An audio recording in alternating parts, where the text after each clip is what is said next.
right, everybody. Welcome to the program on the Srimad Bhagavatam. We're going to be doing selected stories from the Srimad Bhagavatam. We're discussing the histories.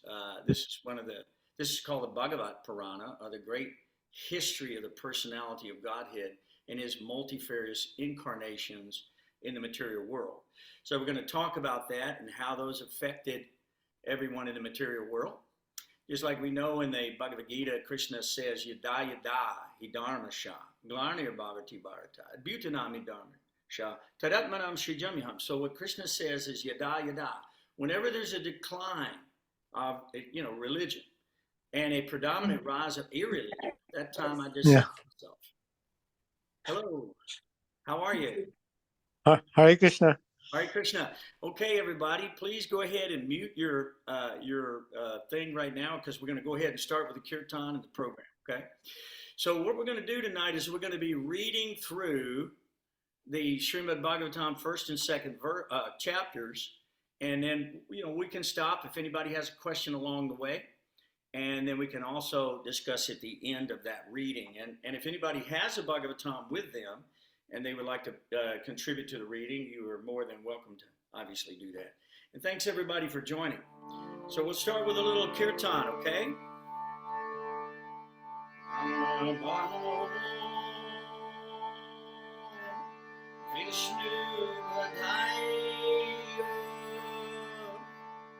Krishna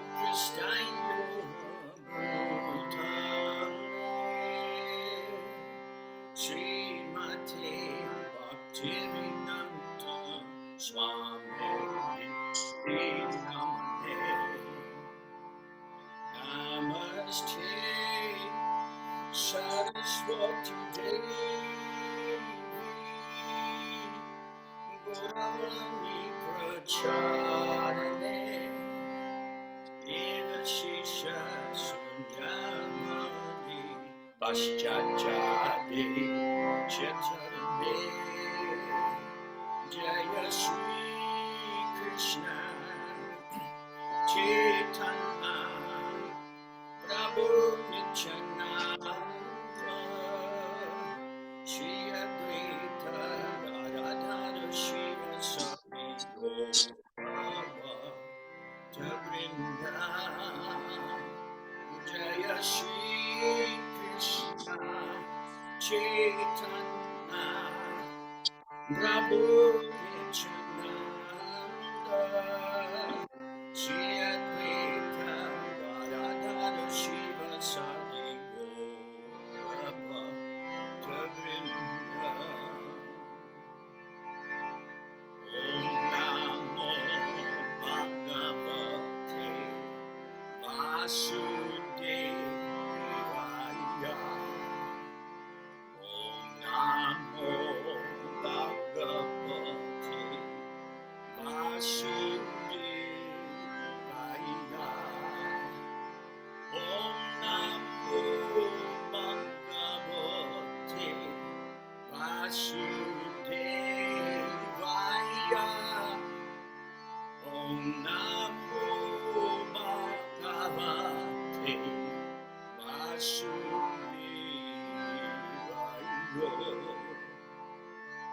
Hare Krishna, Hare Krishna, Krishna Krishna, Hare Hare, Hare Rama, Hare Rama, Rama Rama, Hare Hare, Hare Krishna, Hare Krishna, Krishna Krishna, Hare Hare, Hare Rama, Hare Rama, Rama Rama, Hare Hare, Hare Krishna, Hare Krishna, Krishna Krishna, Hare Hare, Hare Rama, Hare Rama, Rama Rama,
Namo Om Vishnu Padaya Krishna Pristaya Bhutale Srimate Bhaktivedanta Swaminiti Namane Namaste Saraswati Devim Gauravani Prachadane Nirvishesha Shunyavad Paschatya Deshatane Jaya Sri Krishna Chaitanya Prabhu Nityananda Shri Advaita Garadhara Shivas Adi Gaura Bhakta Vrinda Hare Krishna, Krishna Krishna, Hare Hare.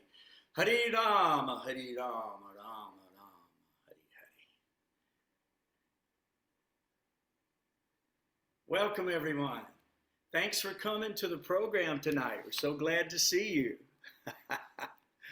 All right, so what we're going to be doing again is going through the first couple of chapters in the Bhagavatam.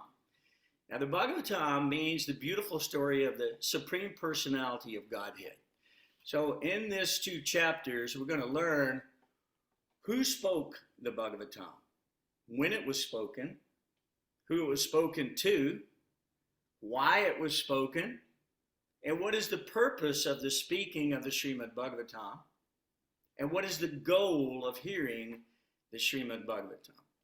So all these things will be very nicely, hopefully, described as we go along, and we'll also talk about those multifarious incarnations of God.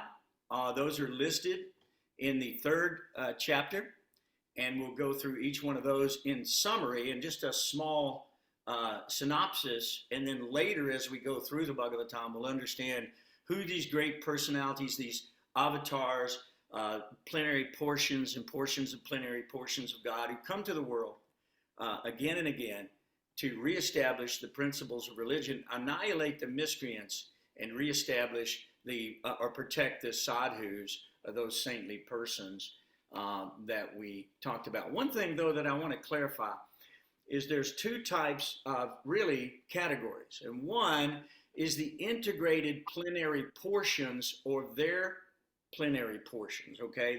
God expands himself unlimitedly into the material world for various purposes in various species at various times throughout all history.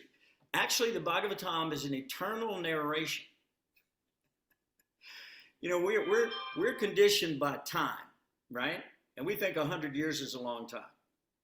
So when we go back 2,000 years, we don't know what's going on. Everything's been erased. So when we go back 5,000 years, though, we do find that these shastras, these scriptures, were written down in Sanskrit language, and they were preserved, and they were handed down from one thoroughly honest spiritual master to the next, to the next, to the next, okay? So we're getting actually the truth through that sampradaya, and that sampradaya is like a thread that takes us all the way back home, back to Godhead. It's the actual rope that we have to grab a hold of, right?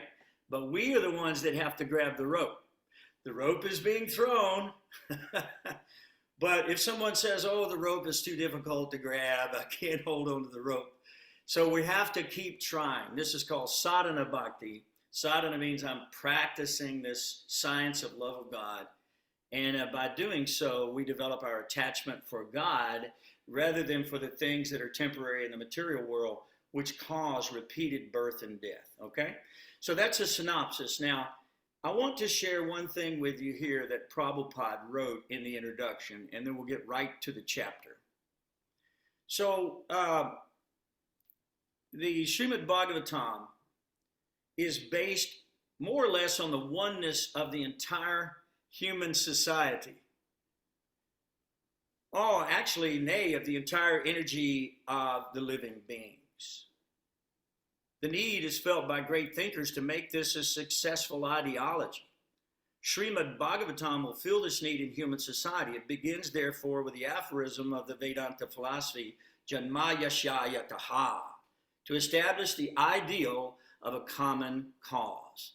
Now, guys, respectfully, I submit to you, we all have a different cause in the world. If we have a different philosophy, we have a different religion, we have a different country, we have a different nation, we have a different body. Some of us are men, some are women, some are black, some are white, some are red, yellow, whatever it is. So we think in terms of the body, and we make our causes based on the body and the bodily necessities. That is a temporary manifestation, and it will bring about another birth and death in this wheel of samsara. So what we want to do, Prabhupada wants to do, is he wants to bring this Bhagavatam to light so that human society can find that common cause. And Prabhupada says human society at the present moment is not in the darkness of oblivion, although it may appear to be. It has made rapid progress in fields of material comforts, education, and economic development throughout the entire world. If you just go back 100 years, you'll see, how much a change has happened, even in my own life. I remember when we got our first television set, we were like, what is this thing? And then we got a pager and we're thinking, boy, we've really entered into the Jetson zone or something, you know what I mean? But the fact of the matter is even though we've made these large scale, what I would call progresses in material comforts, there is a pinprick somewhere in the social body at large. And therefore, there are large scale quarrels even over less important issues, right? So the Kali Yuga is the age of quarrel and hypocrisy. So we see that in this world, in this time, there are so many disagreements, so many wars, so many conflicts like that, even over these less important issues. But there is a need of a clue as to how humanity can become one in peace, one in friendship, one in prosperity, and with a common cause that binds us all together. Srimad Bhagavatam will fill this need. It is the cultural presentation for the re-spiritualization of the entire human society. So as you're listening to this next 2 chapters, which contain about 60 verses, it's not that much to read through, keep in mind that the Srimad Bhagavatam was spoken originally or written down by the incarnation of God, the literary incarnation of God, to bring this information into the world and to disseminate it to the body at large of human society. So that is, the disparity in human society is due to a lack of principles in a godless civilization. Okay, so we see that people a lot of times go through the process of, what did Prabhupada call it? He called it churchianity. Churchianity. Because what we do is we go to church on Sunday and we hear a little something or whatever we do. We're not really bringing God into every moment of our life. We're not really bringing love of God to the table everywhere we go. We've thrown God out of the schools. We've thrown God literally out of the church. Many churches are closing today because they're not getting what they go there to get, which is that feeling of love of God, that inspiration that causes us to want to get up and serve God and serve humanity. So Bhagavatam can cure all of those issues. So let's go right then to the chapter 1, which is called Questions by the Sages. So once again, Om Namo Bhagavate Vasudevaya. Om Namo Bhagavate Vasudevaya. Om Namo Bhagavate Vasudevaya. Om Namo Bhagavate Vasudevaya. Om Namo Bhagavate Vasudevaya. Om Namo Bhagavate Vasudevaya.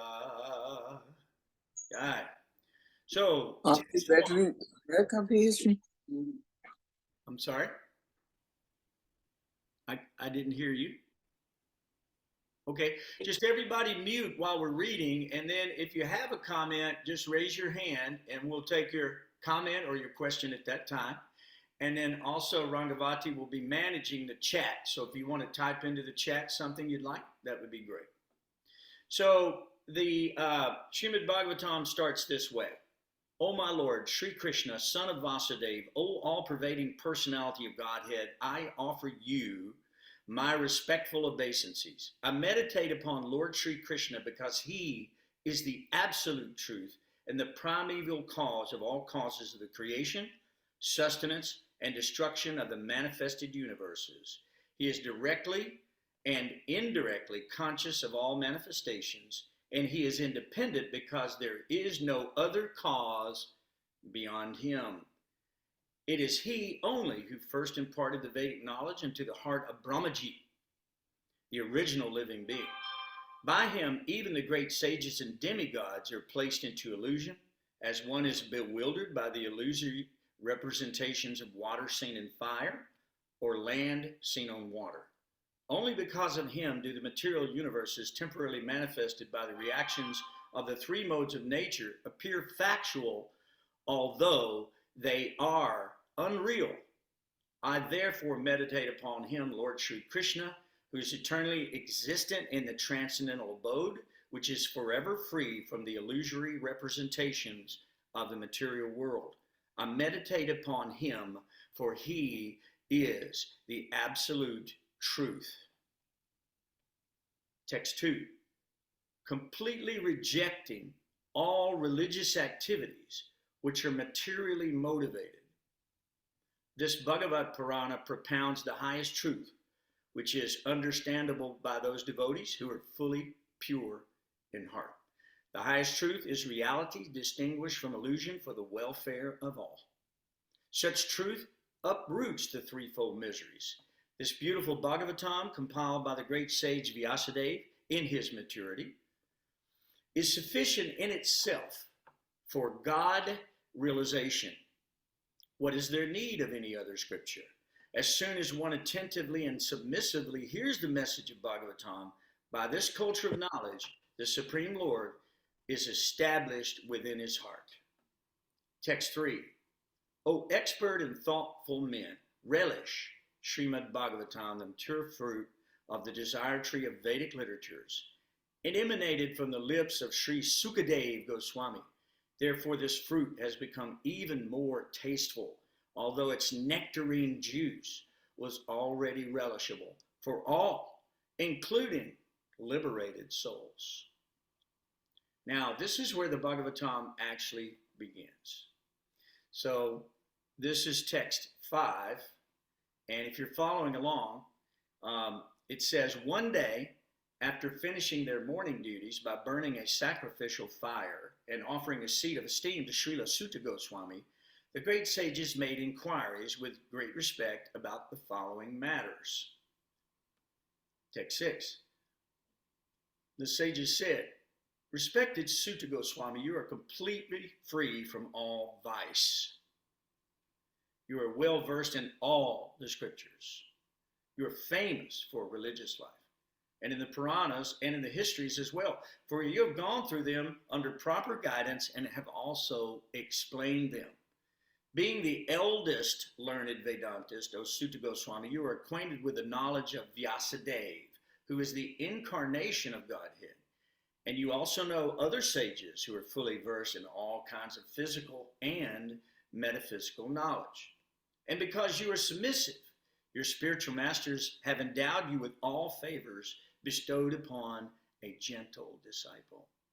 Therefore, you can tell us all that you have learned scientifically from them. Please, therefore, being blessed with many years, explain to us in an easily understandable way what you have ascertained to be the absolute and ultimate good for the people in general. So there's the first clue. The Srimad Bhagavatam was spoken for the benefit of the people in general. The ultimate good, not just a partial good or just a short-term fix. This is for the absolute and ultimate good of all the people.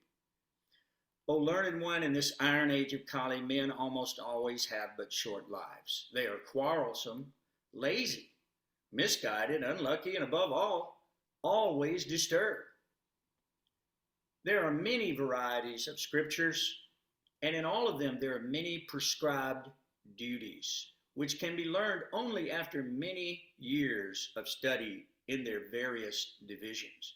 Therefore, O sage, please select the essence of all these scriptures and explain it for the good of all living beings, that by such instruction their hearts may be fully satisfied. So in text 12, all blessings unto you, O Sutta Goswami. You know for what purpose the personality of Godhead appeared in the womb of Devaki as the son of Vasudeva. O Sutta Goswami, we are eager to learn about the personality of Godhead and his incarnations. Please explain to us those teachings imparted by previous masters, acharyas, for one is uplifted both by speaking them and by hearing them. Living beings who are entangled in the complicated meshes of birth and death can be freed immediately by even unconsciously chanting the holy name of Krishna, which is feared by fear personified. O Sutta, those great sages who have completely taken shelter of the lotus feet of the Lord can at once sanctify those who come in touch with them, whereas the waters of the Ganges can sanctify only after prolonged use. Who is there, desiring deliverance from the vices of the age of quarrel, who is not willing to hear the virtuous glories of the Lord? So Prabhupada said at one conversation he was having that the only people who would not hear are the people who are bent on suicide, because this Bhagavatam is the very means of conquest, the very means of attaining our spiritual liberation. As a matter of fact, in the very beginning of the Bhagavatam, in the introduction, Prabhupada said that by going through these first 9 cantos before we get to the 10th canto, which is very intimate pastimes of God as Lord Sri Krishna, that one can become perfectly God realized. So that's a bold statement. That's a very bold statement. So those who are, it says his transcendental acts are magnificent and gracious, and great learned sages like Narada sing of them. Please therefore speak to us who are eager to hear about the adventures he performs in his various incarnations. O wise Sutta, please narrate to us the transcendental pastimes of the Supreme Godhead's multi-incarnations, such auspicious adventures and pastimes of the Lord, the Supreme Controller, are performed by his internal powers. We never tire of hearing the transcendental pastimes of the personality of Godhead, who is glorified by hymns and prayers. Those who have developed a taste for transcendental relationships with him relish hearing of his pastimes at every moment. Lord Sri Krishna, personality of Godhead, along with Balaram, his brother, played like a human being, and so masked, he performed many superhuman acts. So we'll get to those superhuman acts as we go along. And I think it'll be fun. Does anybody have the Bhagavatam pulled up where you'd like to start reading? We're on text 22. If not, I'll continue. It's up to you if you want to read. I can read a bit. Okay. Okay, Srimad Bhagavatam Canto 1, Chapter 1, and we're on text 21 for anyone who's lost it. Okay. Knowing well what the age of Kali has already begun, we are assembled here in this holy place to hear at great length the transcendental message of Godhead, and in this way perform sacrifice. We think that we have met your goodness by the will of providence, just so that we may accept you as captain of the ship. For those who desire to cross the difficult ocean of Kali, which deteriorates all the good qualities of a human being. Since Sri Krishna, the absolute truth, the master of all mystic powers, has departed for his own abode, please tell us to whom the religious principles have now gone for shelter. Okay. Do you want me to continue? Yes, please, on chapter 2. Okay. Brock, I think you might be unmuted. If you could just check. Thank you so much. Ugreshvara Sutta Goswami, the son of Romaharshana, being fully satisfied with the perfect questions of the Brahmanas, thanked them and thus attempted to reply. Srila Sutta Goswami said, "Let me offer my respectful obeisances unto the great sage, Sukadeva Goswami, who can enter the hearts of all. When he went away to take up the renounced order of life, sannyas, leaving home without undergoing reformation by the sacred thread or the ceremonies observed by the higher castes, his father, Vyasadeva, fearing separation from him, cried out, 'O my son!' Indeed, only the trees which were absorbed in the same feelings of separation echoed in response to the bereaved father. Let me offer my respectful obeisances unto him, Sukha, the spiritual master of all sages, the son of Vyasadeva, who out of his great compassion for those gross materialists who struggle to cross over the darkest regions of material existence, spoke this most confidential supplement to the cream of Vedic knowledge after having personally assimilated it by experience. Before reciting this Srimad Bhagavatam, which is the very means of conquest, one should offer respectful obeisances unto the personality of Godhead, Narayan, unto Narayan Rishi, the supermost human being, unto Mother Saraswati, the goddess of learning, and unto Srila Vyasadeva, the author. O sages, I have just questioned you. O sages, I have been justly questioned by you. Your questions are worthy because they relate to Lord Krishna and so are of relevance to the world's welfare. Only questions of this sort are capable of completely satisfying the self. The supreme occupation, Dharma, for all humanity is that by which men can attain to loving devotional service unto the transcendent Lord. Such devotional service must be unmotivated and uninterrupted to completely satisfy the self. Would you like me to continue?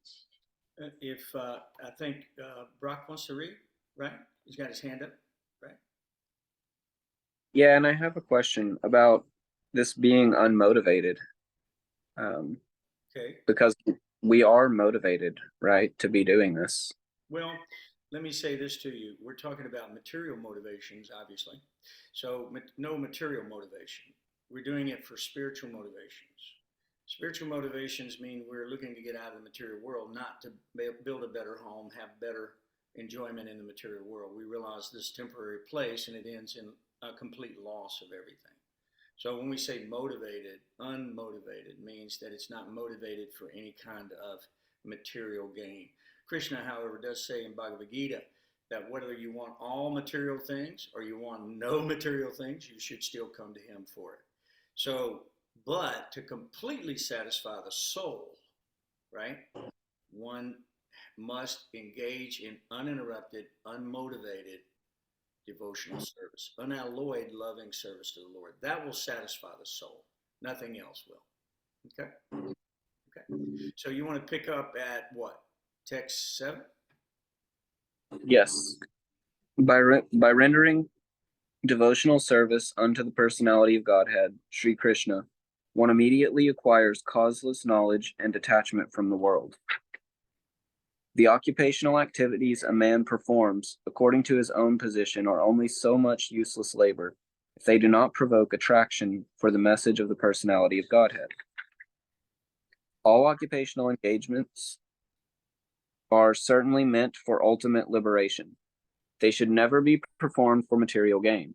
Furthermore, according to sages, one who is engaged in the ultimate occupational service should never use material gain to cultivate sense gratification. Life's desires should never be directed toward sense gratification. One should desire only a healthy life or self-preservation, since a human being is meant for inquiry about the absolute truth. Nothing else should be the goal of one's works. Learned transcendentalists who know the absolute truth call this non-dual substance Brahman, Paramatma, or Bhagavan.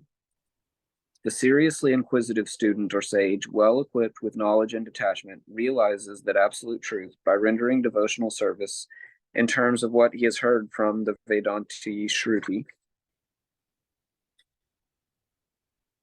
O best among the twice born, it is therefore concluded that the highest perfection one can achieve by discharging the duties prescribed for one's own occupation, according to caste divisions and orders of life, is to please the personality of Godhead. Therefore, with one pointed attention, one should constantly hear about, glorify, remember, and worship the personality of Godhead, who is the protector of the devotees. With sword in hand, intelligent men cut through the binding knots of reactionary work, karma, by remembering the personality of Godhead. Therefore, who will not pay attention to his message? O twice-born sages, by serving those devotees who are completely freed from all vice, great service is done. By such service, one gains affinity for hearing the message of Vasudeva. Sri Krishna, the personality of Godhead, who is the Paramatma supersoul in everyone's heart, and the benefactor of the truthful devotee, cleanses desire for material enjoyment from the heart of the devotee who has developed the urge to hear his messages, which are in themselves virtuous when properly heard and chanted. By regular attendance in classes on the Bhagavatam and by rendering of service to the pure devotee, all that is troublesome to the heart is almost completely destroyed, and loving service unto the personality of Godhead, who is praised with transcendental songs, is established as an irrevocable fact. As soon as irrevocable loving service is established in the heart, the effects of nature's modes of passion and ignorance, such as lust, desire, and hankering, disappear from the heart.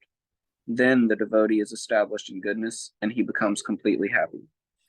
Thus established in the mode of unalloyed goodness, the man whose mind has been enlivened by contact with devotional service to the Lord gains positive scientific knowledge of the personality of Godhead in the state of liberation from all material association. Thus, the knot in the heart is pierced, and all misgivings are cut to pieces. The chain of fruit of actions is terminated when one sees the self as master. Certainly, therefore, since time immemorial, all transcendentalists have been rendering devotional service to Lord Krishna, the personality of Godhead, with great delight, because such devotional service is enlivening to the self. The transcendental personality of Godhead is indirectly associated with three modes of material nature, namely passion, goodness, and ignorance, and just for the material world's creation, maintenance, and destruction, he accepts the three qualitative forms of Brahma, Vishnu, and Shiva.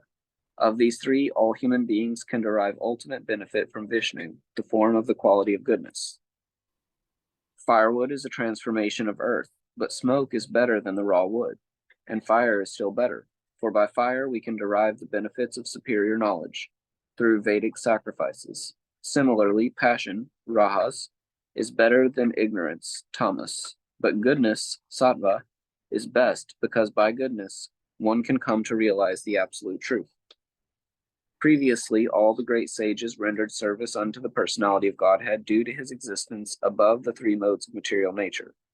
They worshipped him to become free from material conditions and thus derive the ultimate benefit.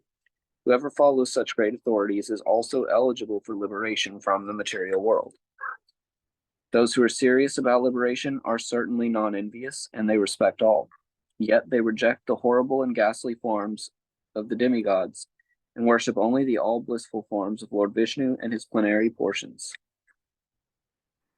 Those who are in the modes of passion and ignorance worship the forefathers, other living beings, and the demigods who are in charge of cosmic activities, for they are urged by a desire to be materially benefited with women, wealth, power, and progeny. In the revealed scriptures, the ultimate object of knowledge is Sri Krishna, the personality of Godhead. The purpose of performing sacrifice is to please him. Yoga is for realizing him. All fruitive activities are ultimately rewarded by him only. He is supreme knowledge, and all severe austerities are performed to know him. Religion, dharma, is rendering loving service unto him. He is the supreme goal of life.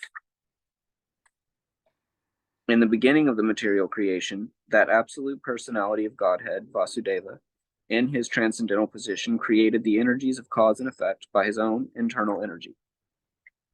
After creating the material substance, the Lord Vasudeva expands himself and enters into it. And although he is within the material modes of nature and appears to be one of the created beings, he is always fully enlightened in his transcendental position. The Lord, as Supersoul, pervades all things.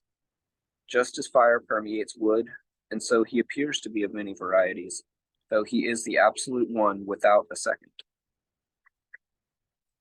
The Supersoul enters into the bodies of the created beings who are influenced by the modes of material nature and causes them to enjoy the effects of those modes by the subtle mind, of these modes by the subtle mind.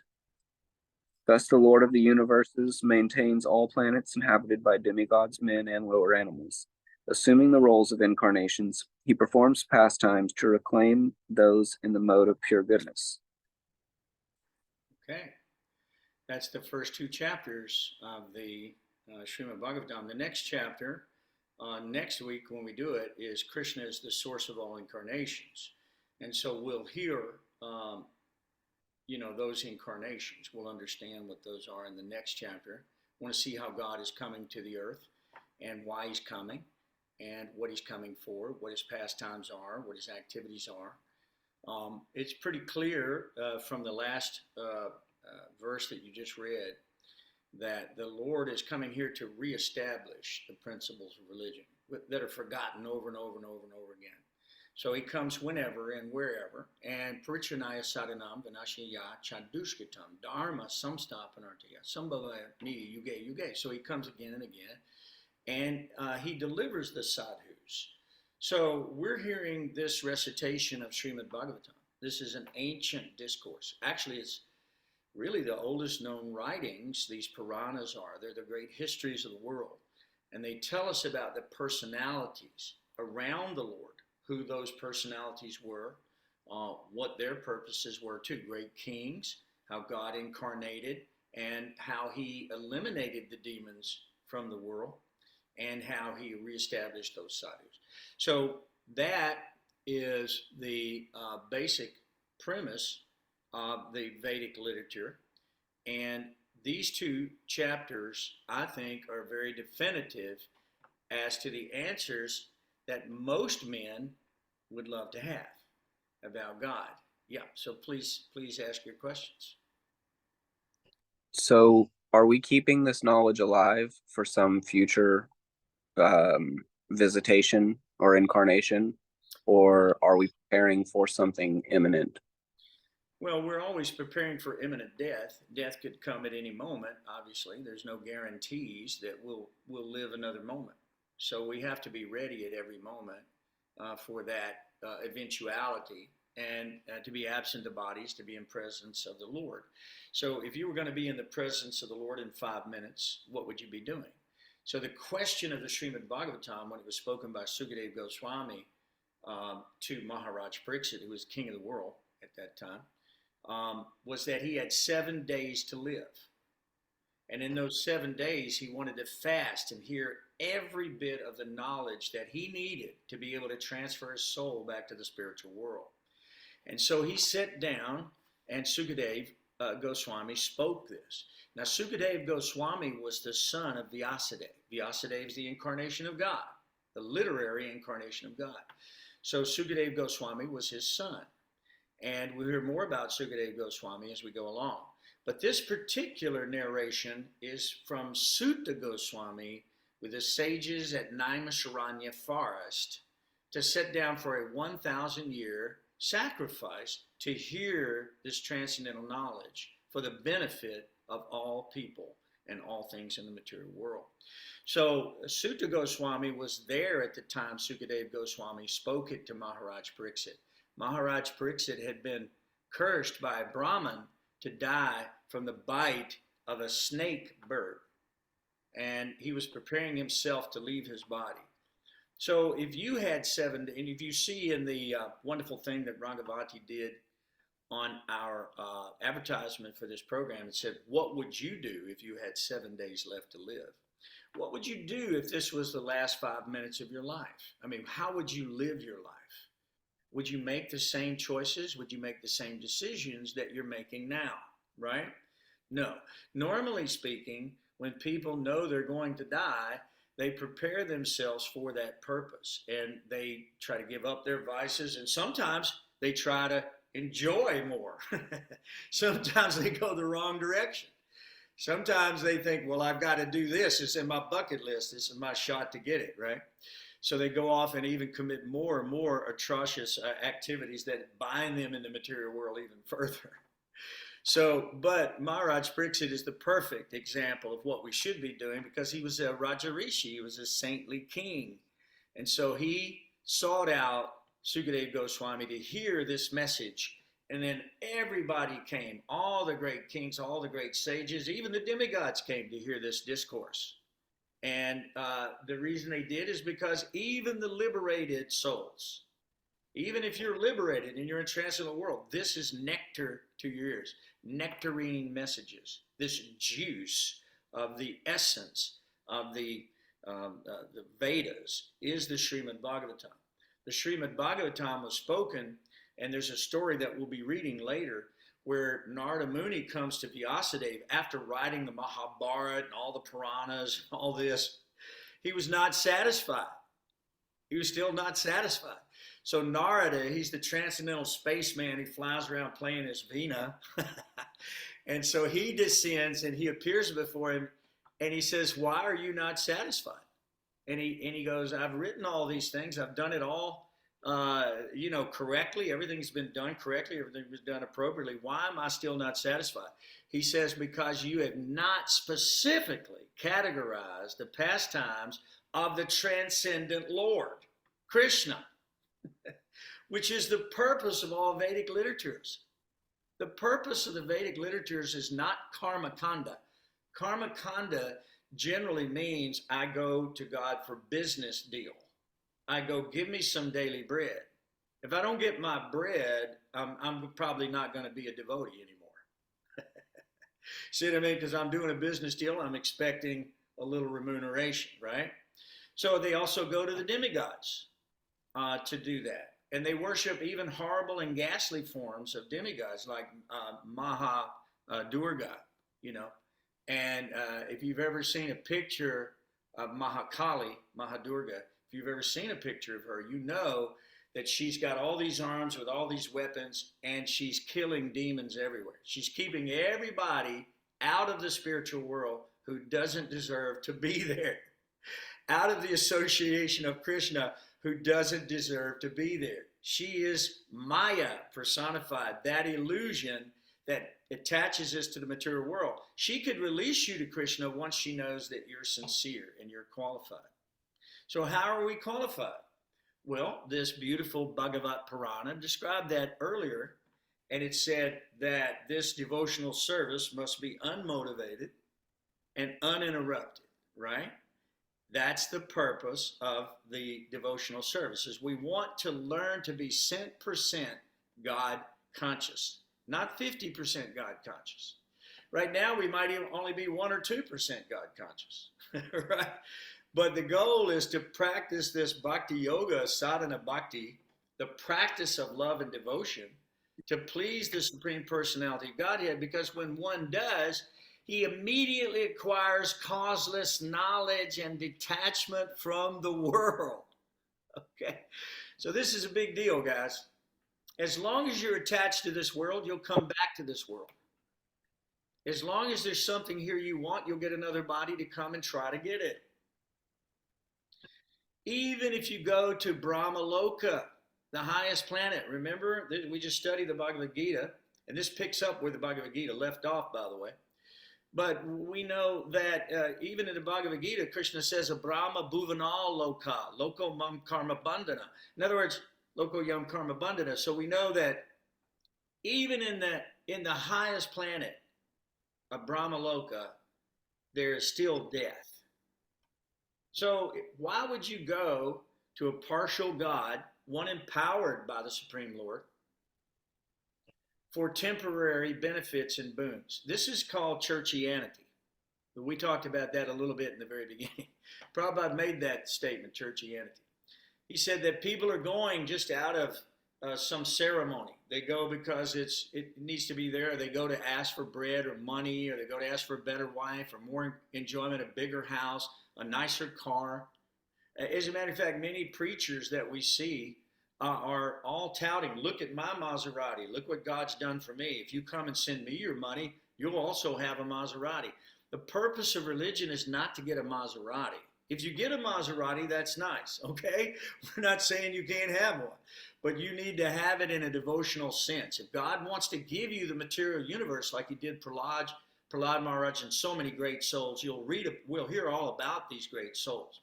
If you don't want it, that's when you get it. If you want it, that's when you don't generally get it. God is very, very kind to us. So God wants to see your sincerity.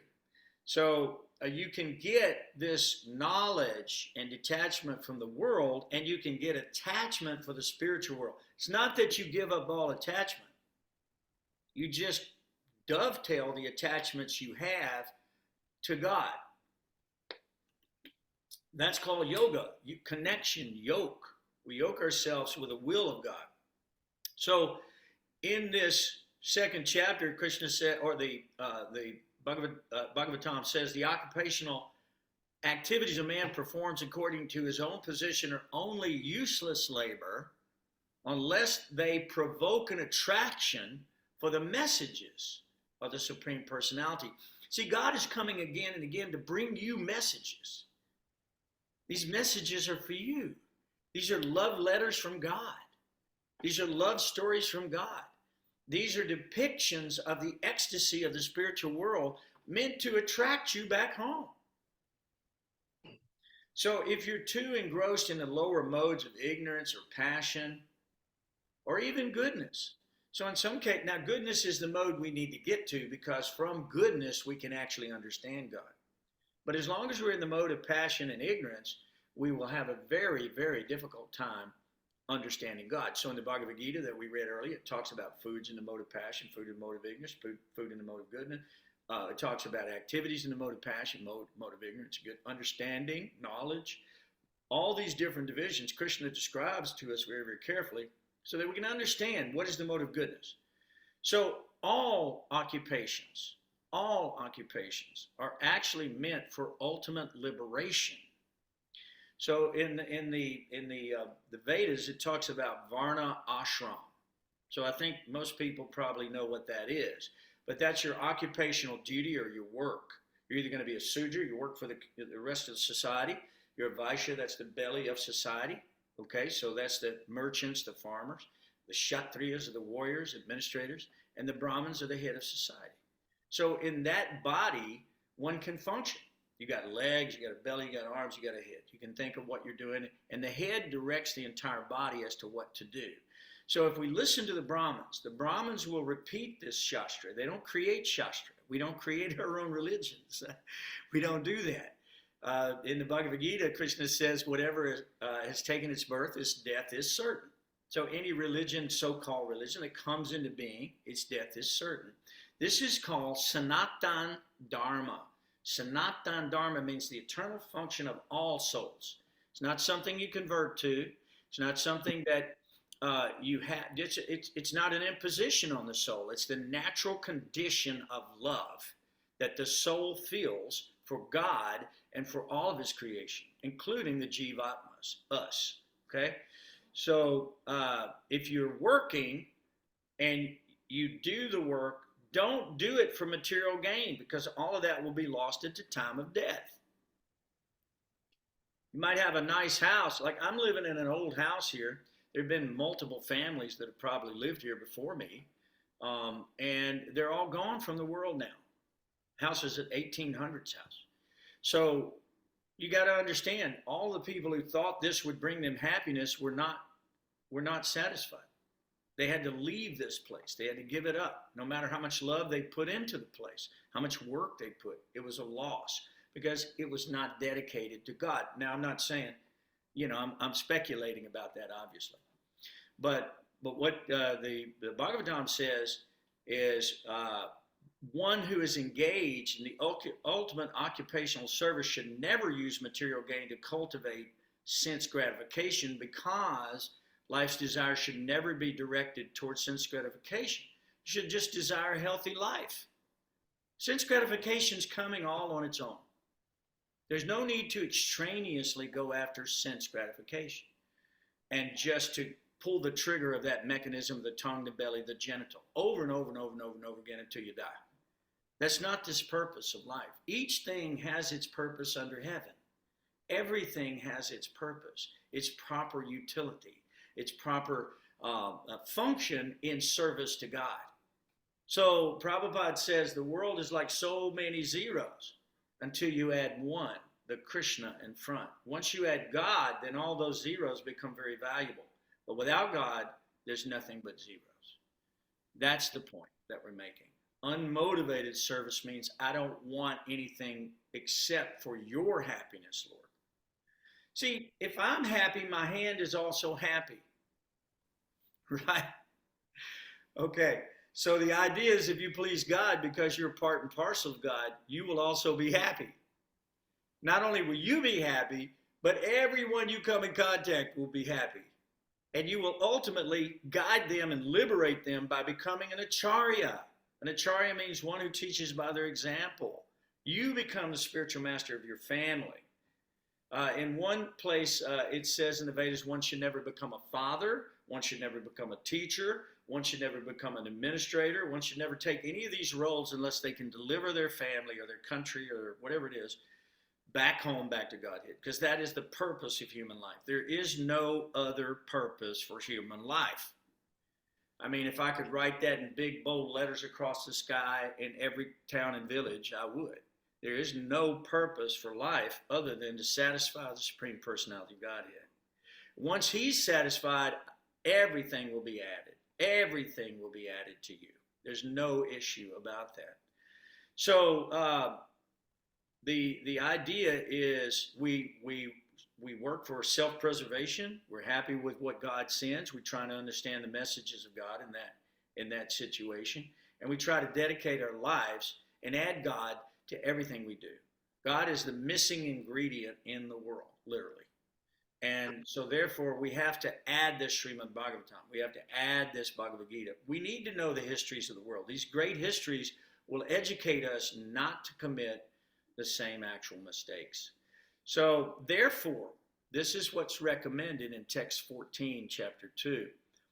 That with one pointed attention. Now, here's the point of the entire Vedic text. Here's the point of all activities. With one pointed attention, one should constantly hear about, glorify, remember, and worship the personality of God who is the protector of the devotees. You know, in the Bible, Jesus said, love the Lord thy God with all thy heart. Not just part of it. All thy mind, all thy strength.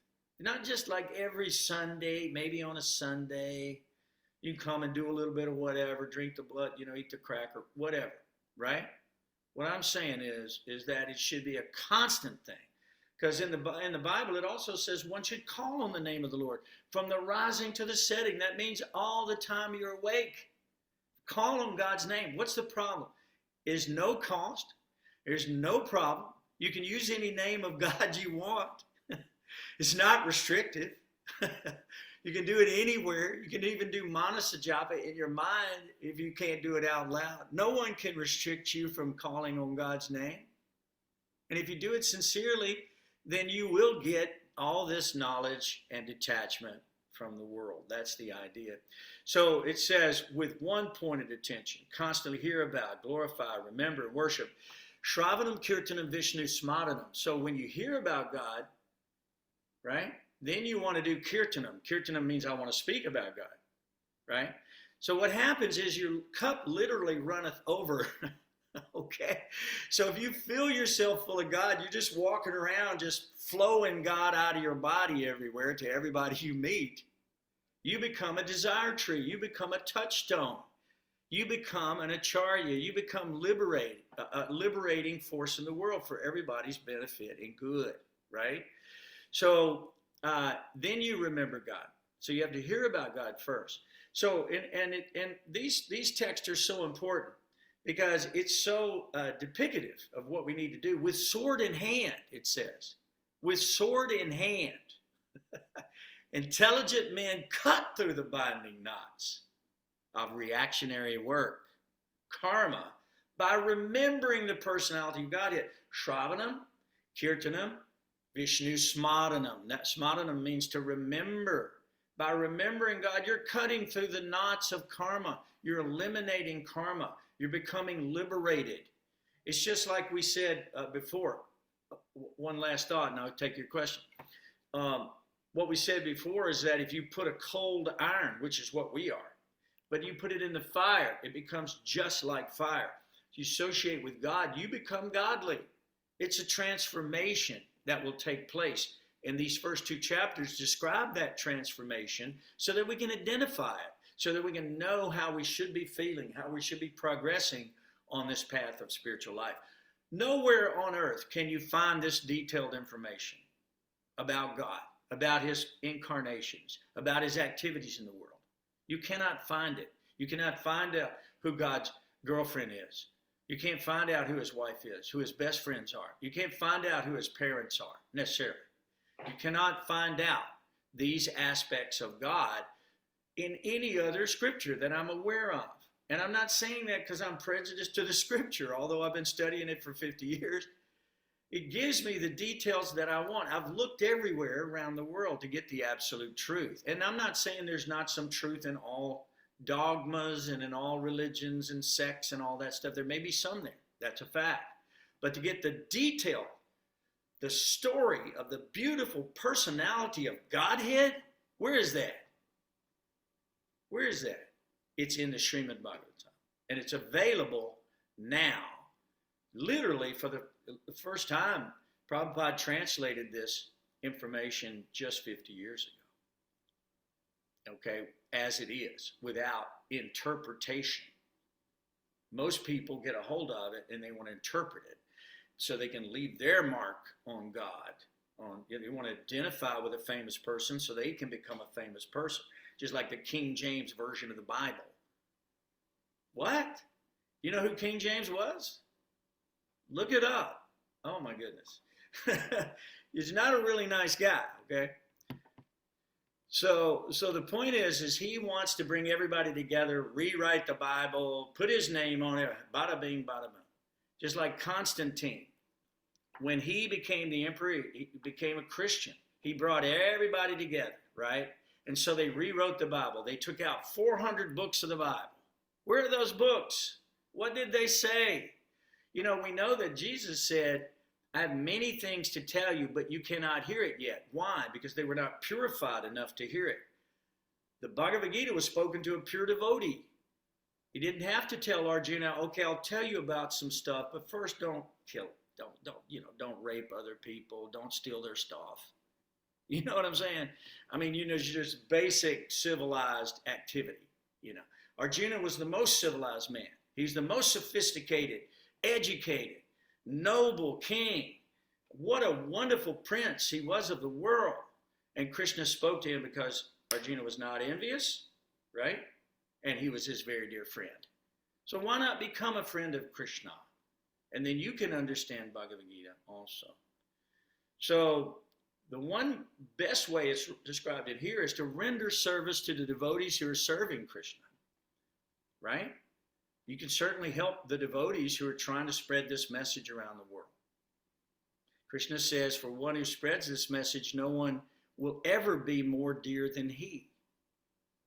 So if you want to be the dearest friend of Krishna, you need to take the information, the messages, the love letters that God is sending us and disseminate that information. That's why we're taking up the Srimad Bhagavatam.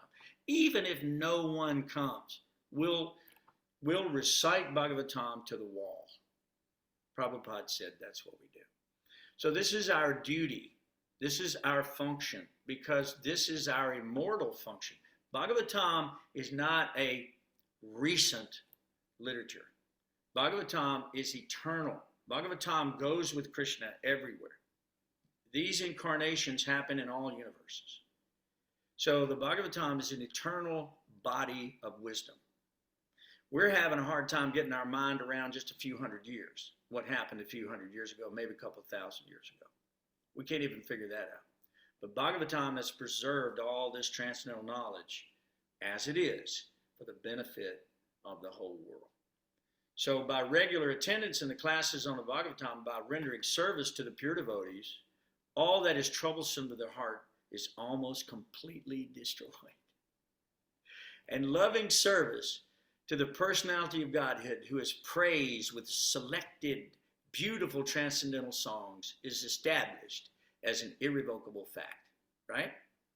So that's what we were talking about. Now you had a question. I wanted to finish that train of thought so I wouldn't lose it.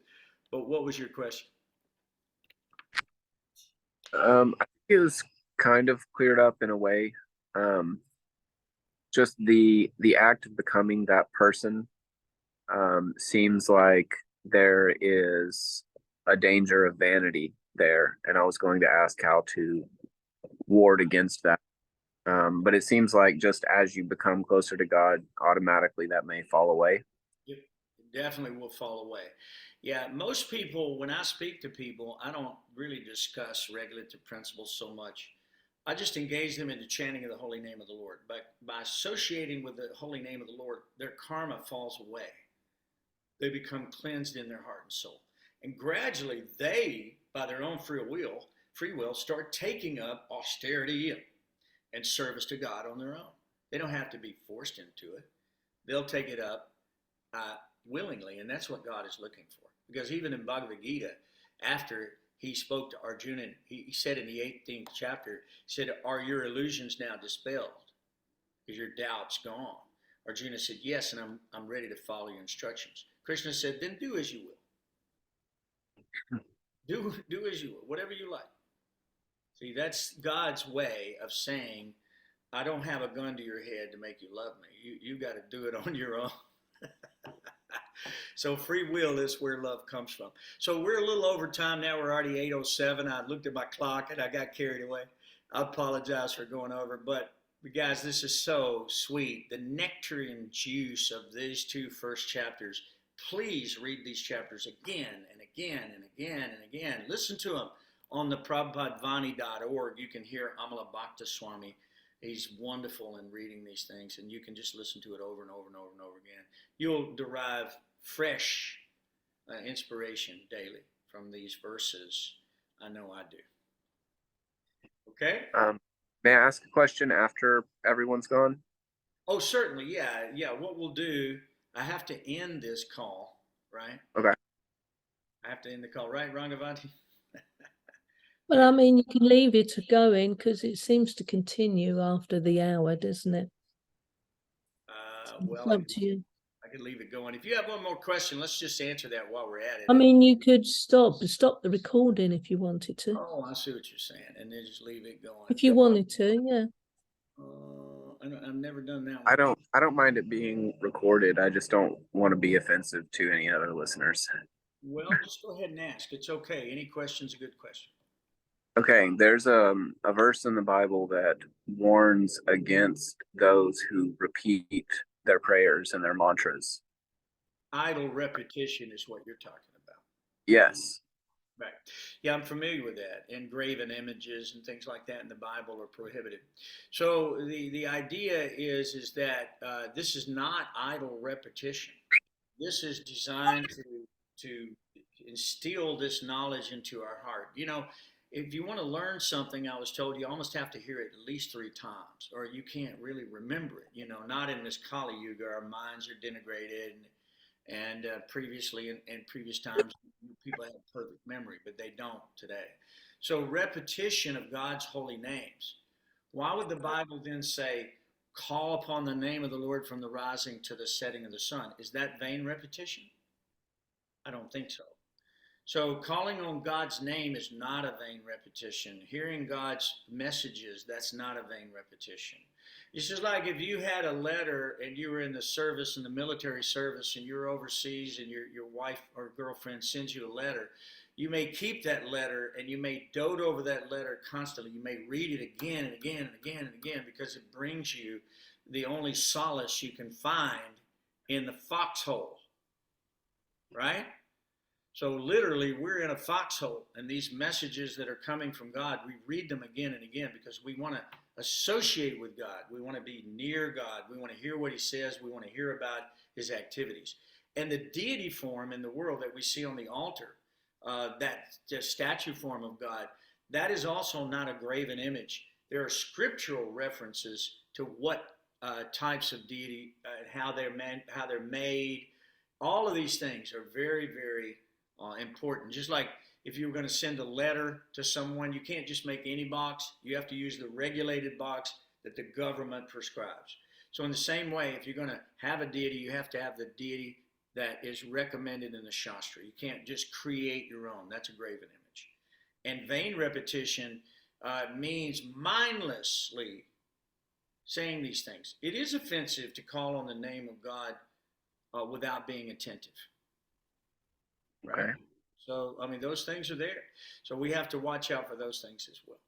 So I hope that answers your question. I think what we'll do, though, now, if you don't mind, and you're welcome to call me. Anybody can call me or reach out to me at any time. I'm always happy to help. But I think we'll go ahead and end the call now, if that's okay. And then you're always free to call me or reach out to me anytime you want to. Okay, we'll take up any other issues you want. So thanks everyone for attending that Bhagavatam class. We're going to go through, and the next class will be on the incarnations of God. I would say that would be a very important class for you all to take. And then we'll delineate those incarnations of God, and then we'll start bringing out great stories in the Bhagavatam after that. Okay? So thanks for your attendance. I'm very grateful for that. And please share this information with everybody you meet. Repost these videos and these conversations, because this is what we're supposed to be doing while we're working. We're working in the world because we have to eat, right? The hard labor for existence, survival of the fittest. Jivo jiva sajivanam, one living entities, the food of another. It's hard to live here. It's hard to live in this world. So what is the purpose? Just the struggle itself and then die? I don't think so. The purpose is to use your occupation, use your mind, use your money, use your talent, use everything you have in the service of the Lord. And it's easy to do. All you have to do is add the one in front of those zeros. Hare Krishna. I'll see you the next time. Hare Krishna. Thanks, everybody. Oh, Hare Krishna. Hari Bol. Bye. Hari Bol, Hare Krishna. Thank you for being here. Thank you so much.